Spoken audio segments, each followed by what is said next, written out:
Els bacteris Legionella es poden trobar en ambients aquàtics naturals i en diverses instal·lacions on hi ha aigua, com ara torres de refrigeració o sistemes d'aigua sanitària.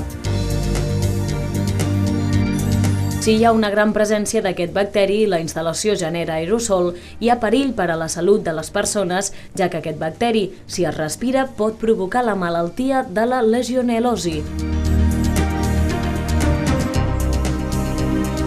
Els ajuntaments han de controlar els equipaments amb risc de transmissió de legionel·losi, sovint però no disposen de recursos tècnics i econòmics suficients.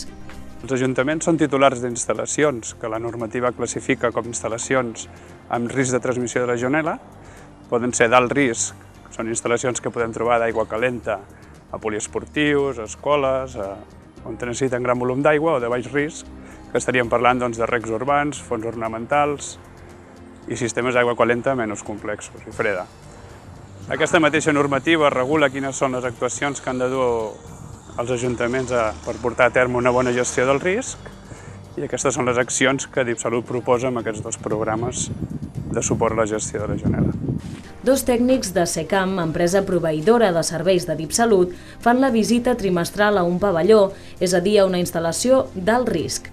Examinen les instal·lacions per comprovar que tot estigui en bon estat. Entre les normes a seguir hi ha evitar que quedi aigua estancada en algun punt del circuit o bé impedir que es barregin aigües de diferents qualitats sanitàries, mantenir la temperatura de l'aigua entre 25 i 40 graus i tenir una xarxa feta a base de materials que resisteixin bé l'acció corrosiva de l'aigua i dels productes que s'hi posen per tal de matar el bacteri.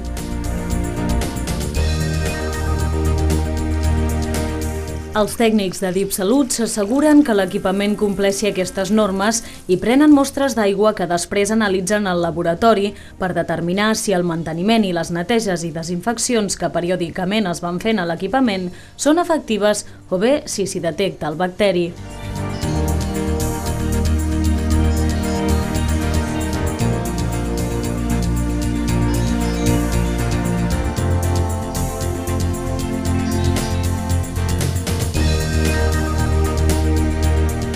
En cas que es detecti la presència de legionel·losi a les instal·lacions, es comunica urgentment al proveïdor que ha de fer les accions de neteja i desinfecció.